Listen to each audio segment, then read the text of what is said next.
Kamera roll, Action. action. Selamat pagi teman-teman, namaku Clara. Saat ini aku sedang berada di Museum Pergerakan Wanita Indonesia di Yogyakarta. Museum ini membahas tentang jejak-jejak perjuangan wanita Indonesia. Aku ingin mengajak teman-teman berkeliling ke museum ini. Tapi teman-teman tetap di rumah ya. Penasaran? Aku mulai ya. Gedung Monumen Kesatuan Pergerakan Wanita Indonesia atau Gedung Persatuan Wanita Indonesia atau Gedung Wanita atau lebih dikenal Gedung Mandala Bakti Wanita Tama merupakan perwujudan hasrat wanita Indonesia untuk mendirikan monumen yang menandai kesatuan gerak dan langkah wanita Indonesia dalam perjuangan yang dilandasi cita-cita Kongres Perempuan Indonesia pertama tanggal 22 Desember 1928 di Yogyakarta. Pembangunan monumen yang berwujud gedung ini ditugaskan kepada Yayasan Hari Ibu yang didirikan pada tanggal 15 Desember 1953. Berkat jasa almarhum Sri Sultan Hamengkubuwono IX selaku penasehat Yayasan Hari Ibu, pada waktu itu monumen dapat menempati lokasi yang strategis di Jalan Laksda Adi Sucipto. Adapun peletakan batu pertama dilaksanakan pada puncak peringatan seperempat abad Kesatuan Pergerakan Wanita Indonesia pada tanggal 22 Desember 1953 oleh Ibu Sukonto. Gedung yang pembangunannya dilaksanakan secara bertahap ini diresmikan oleh Presiden Soeharto pada tanggal 22 Desember 1983 dan dipersembahkan penggunaannya kepada pergerakan wanita pada khususnya dan masyarakat pada umumnya. Menarik bukan? Karena sekarang lagi lockdown, yuk sama-sama berkunjung ke museum ini. Sedikit informasi dari saya, terima kasih. Kamera rolling, action. Selamat pagi teman-teman, perkenalkan namaku Clara. Hari ini aku ingin bercerita pengalamanku, hobiku yaitu menggambar. Aku suka menggambar berawal dari mama yang selalu menyediakan buku gambar. Mulai dari saat itu, aku menyukai gambar hingga sekarang. Pertama kali menggambar, aku menggunakan media kertas. Kertas yang aku pakai yaitu kertas HVS. Mungkin ada yang berpikir, iyalah, menggunakan kertas. Memang benar. Tapi kertas juga memiliki berbagai macam tekstur. Ada yang teksturnya kasar, yang biasa digunakan untuk watercolor, menggunakan cat air. Ada yang tebal, yang biasanya untuk menge-sketch gambar, seperti anime dan sebagainya. Aku juga bereksperimen menggunakan media lain, diantaranya sepatu, kaos, jaket jeans, talenan, dan dinding. Dalam kegiatan atau hobiku ini, ada kendalanya seperti menggambar di kaos, catnya membleber, dan menggambar di tembok yang kecoret sehingga tidak bisa dihapus. Aku akan mengembangkan bakatku ini dengan mencoba hal-hal baru lagi, menggunakan media yang baru. Kedepannya aku ingin menjadi mangaka atau seorang komikus. Oke, ini semua pengalamanku. Pertama kali mencoba menggambar memang susah, tapi semangat ya teman-teman. Jika kalian memiliki hobi menggambar, perdalamlah. Seperti misalnya mengikuti klub di sekolah. Semoga informasi ini bermanfaat teman-teman. Sekian dari saya, terima kasih.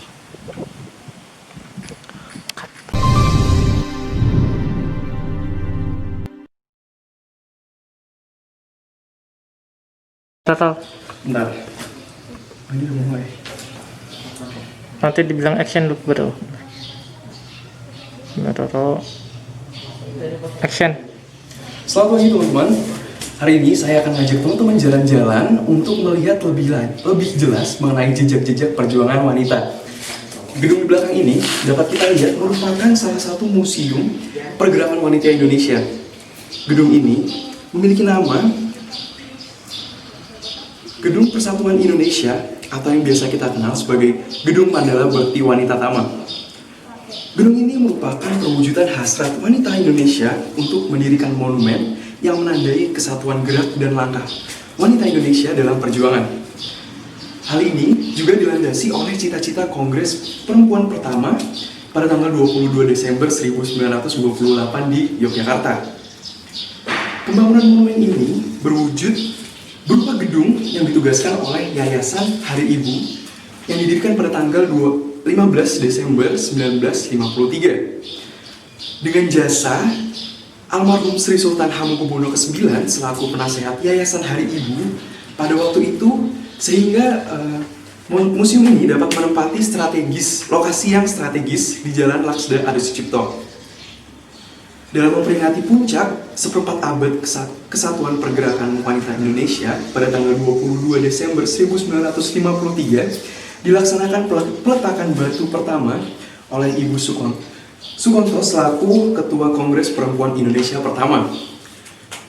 Hal ini dilanjutkan oleh pembangunan gedung yang secara bertahap kemudian diresmikan oleh Presiden Soeharto pada tanggal 22 Desember 1983, yang mana gedung ini selanjutnya digunakan untuk dipersembahkan khususnya kepada pergerakan wanita dan masyarakat pada umumnya. Pastinya lebih pengen tahu ya mengenai gedung yang ada di belakang saya ini. Teman-teman boleh langsung ketika teman-teman sampai di Jogja, teman-teman bisa langsung di jalan ke Laksda Adi Sucipto. Jadi ada sebelah selatannya terdapat museum ini. Jadi aku tunggu ya gitu.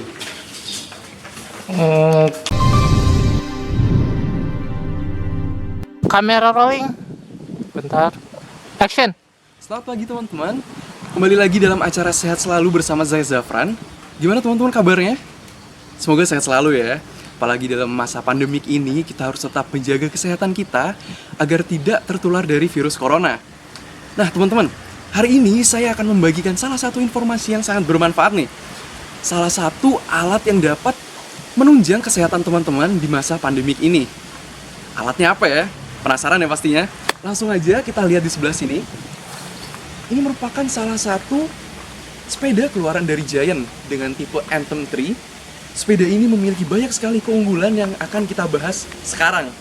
Sepeda ini memiliki frame atau rangka yang terbuat dari aluminium sehingga beratnya sangat ringan, tidak mencapai 2 kg, sehingga dapat mempermudah kita dalam mengendarainya.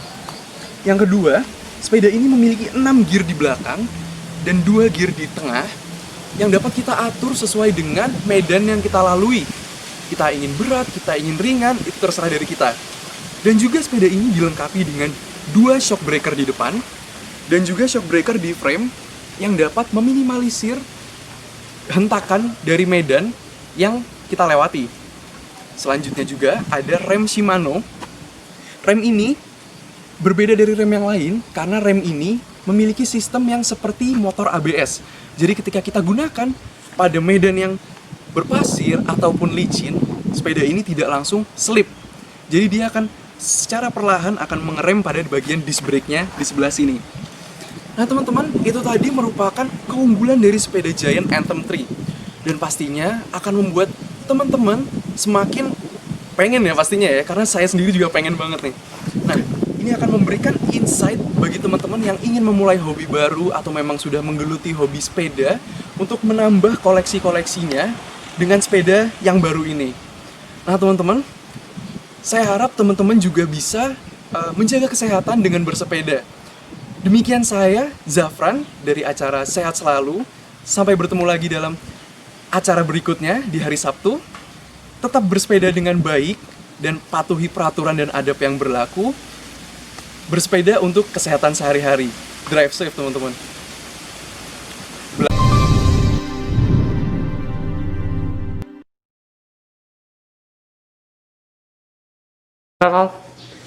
Action.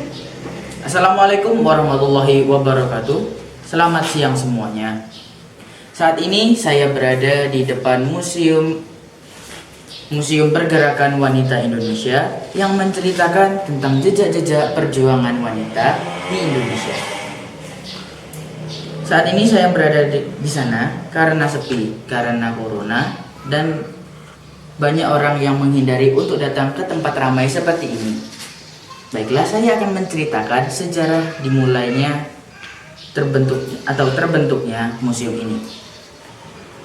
Gedung Monumen Kesatuan Pergerakan Wanita Indonesia atau Gedung Wanita Indonesia atau Gedung Wanita atau lebih dikenal dengan Gedung Mandala Bakti Wanita Tama merupakan perwujudan hasrat wanita Indonesia untuk mendirikan monumen yang menandai kesatuan gerak dan langkah wanita Indonesia pertama pada tanggal 22 Desember 1928 di Yogyakarta. Pembangunan monumen yang berwujud gedung ini ditugaskan kepada Yayasan Hari Ibu yang didirikan pada tanggal 15 Desember 1953. Berkat jasa almarhum Sri Sultan Hamengkubuwono ke-9 selaku penasihat Yayasan Hari Ibu pada waktu itu, monumen dapat menempati lokasi strategis ini, yaitu di Jalan Laksda Adi Sucipto. Adapun peletakan batu pertama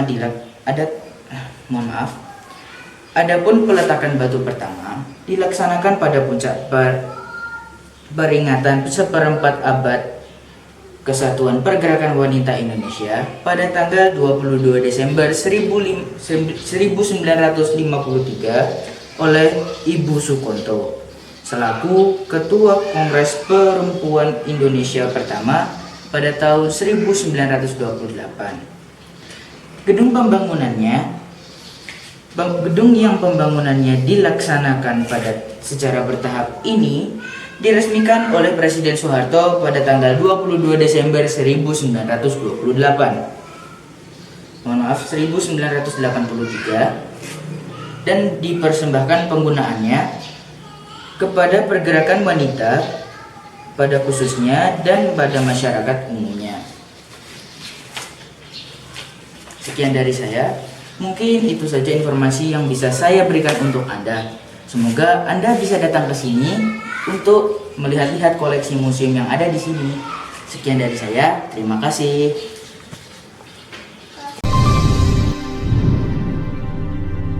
Rolling. Action. Halo guys, assalamualaikum warahmatullahi wabarakatuh. Perkenalkan, nama saya Muhammad Sultan Danendra. Saya sekarang sedang berada di dekat sebuah bangunan bersejarah. Nah, di tempat ini saya akan menjelaskan tentang kalian gimana sih sejarahnya matematika. Jadi gini dulu, matematika itu bukan ilmu yang mudah menurut kalian ya, yang menonton pemirsa-pemirsa semuanya. Jadi matematika itu sebenarnya ilmu yang gampang banget dipelajari.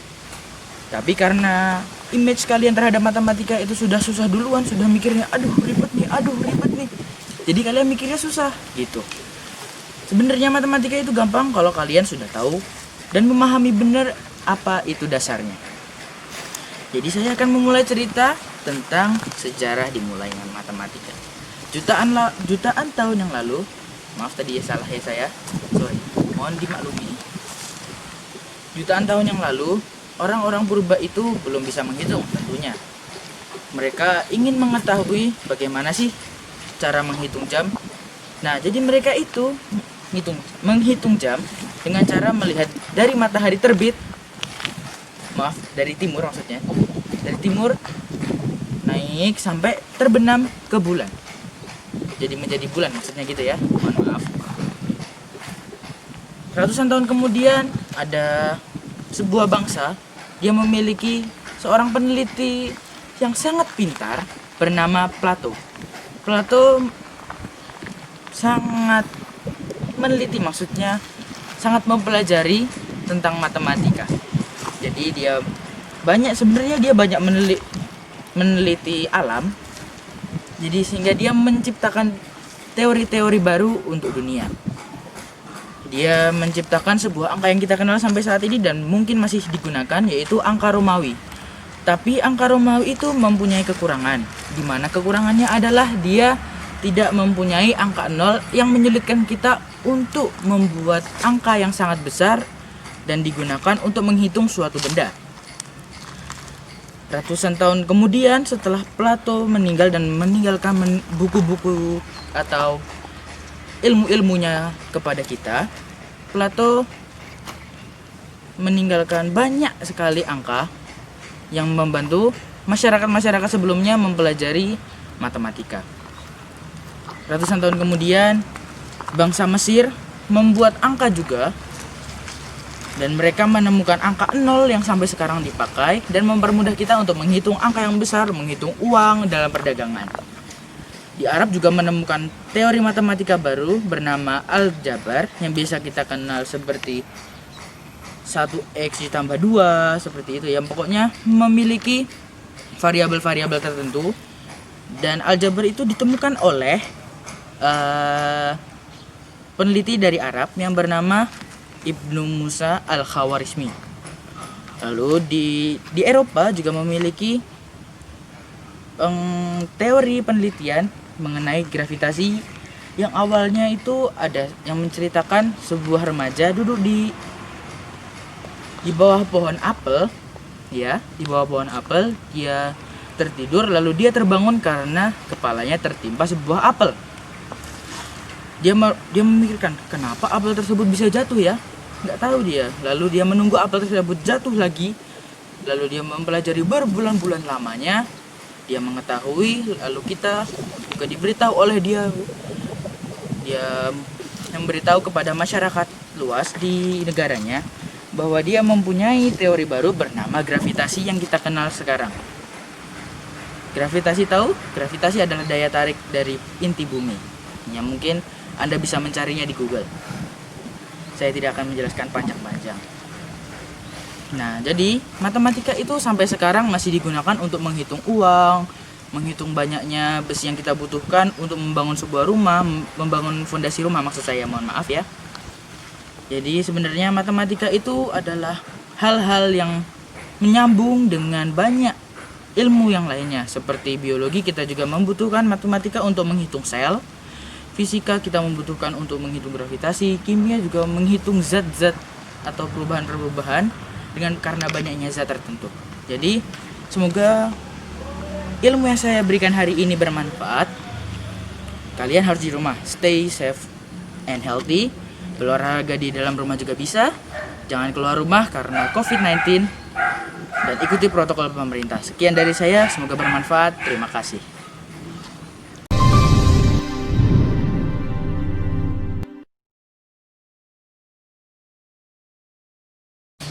Kamera roll.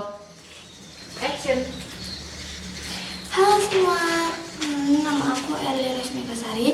Hari ini aku sedang berada di Museum Pergerakan Wanita Indonesia. Hari ini kita akan membahas tentang jejak-jejak perjuangan wanita. Gedung Monumen Kesatuan Pergerakan Wanita Indonesia atau Gedung Persatuan Wanita Indonesia atau Gedung Wanita, atau lebih dikenal Gedung Mandala Bakti Wanita Tama, merupakan perwujudan hasrat wanita Indonesia untuk mendirikan monumen yang menandai kesatuan gerak dan langkah wanita Indonesia dalam perjuangan yang dilandasi cita-cita Kongres Perempuan Indonesia pertama tanggal 22 Desember 1928 di Yogyakarta.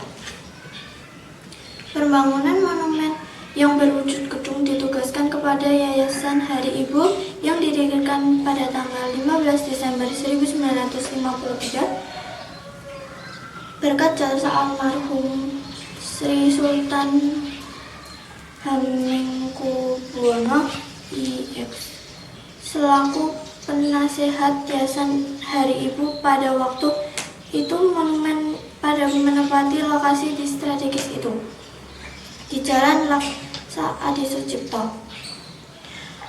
Adapun peletakan batu pertama dilaksanakan pada puncak peringatan seperempat abad Persatuan Pergerakan Wanita Indonesia pada tanggal 22 Desember 1928. Gedung yang dibangun dilaksanakan sebagai pertahanan diresmikan oleh Presiden Soeharto pada tanggal 22 Desember 1983 dan dipersembahkan penggunaan kepada pergerakan wanita pada khususnya dan masyarakat pada umumnya. Segitu dulu yang kita bahas, sampai jumpa di hari berikutnya. Assalamualaikum warahmatullahi wabarakatuh. Kamera rolling. Action. Halo teman-teman, selamat siang semuanya. Kenalin, nama aku Erli Rosmekasari. Nah, hari ini aku akan bercerita tentang hobiku, yaitu berenang. Dulu aku sering sih diajak kakakku berenang, dan aku berinspirasi dari kakakku ya guys. Nah terus sih aku sekarang dilesin sama mamaku, tapi karena lagi ada virus jadi libur deh sementara. Nah, les aku ada di Bang Tirta ya, ada di Jalan Kota Baru dekat lapangan Krida sana. Nah, gitu dulu ya ceritaku, sampai jumpa.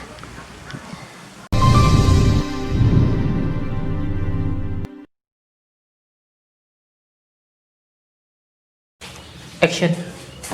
Assalamualaikum warahmatullahi wabarakatuh. Perkenalkan, nama saya Erki. Saya akan menceritakan Museum Pergerakan Wanita Indonesia dan sejarahnya.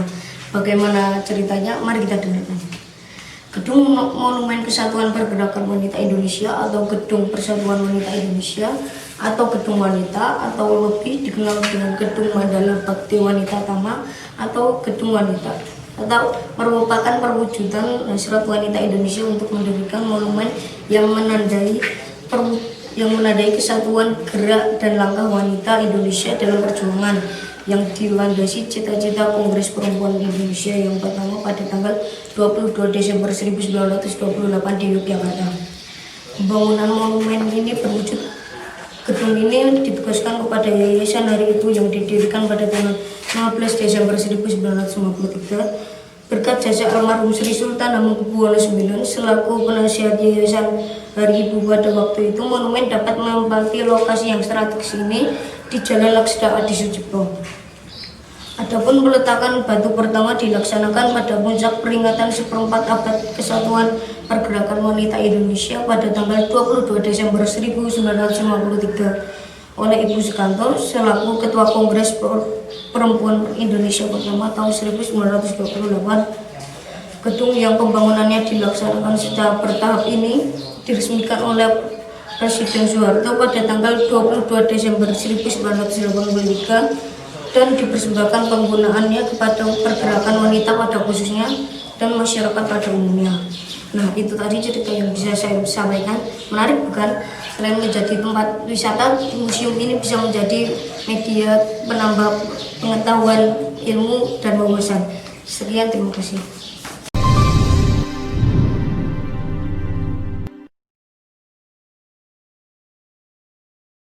Kamera roll. Action.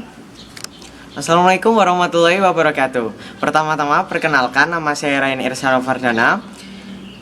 Sekarang saya sedang berada di suatu museum nih. Museum ini berkaitan dengan jejak-jejak perjuangan wanita. Nah, kira-kira museum apa ya? Benar, saya sedang berada di Museum Pergerakan Wanita Indonesia.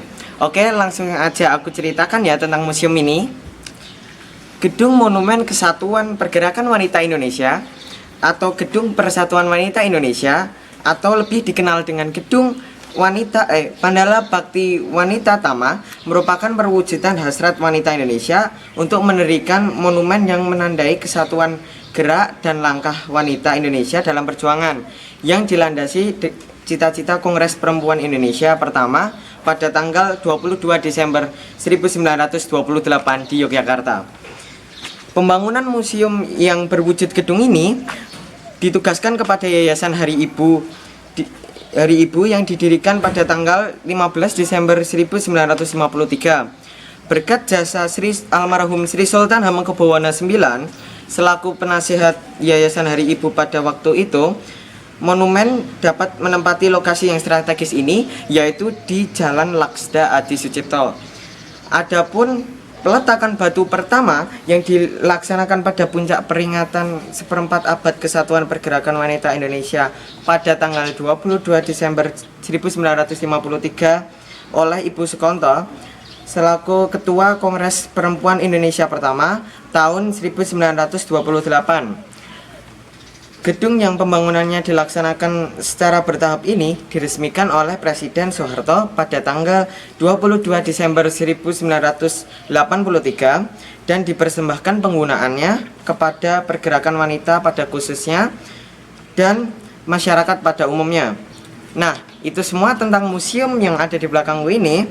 Mari teman-teman berkunjung ke museum ini. Selain seru, kita juga dapat wawasan dan pengetahuan tentang perjuangan wanita Indonesia. Oke, sekian dari saya. Terima kasih. Wassalamualaikum warahmatullahi wabarakatuh.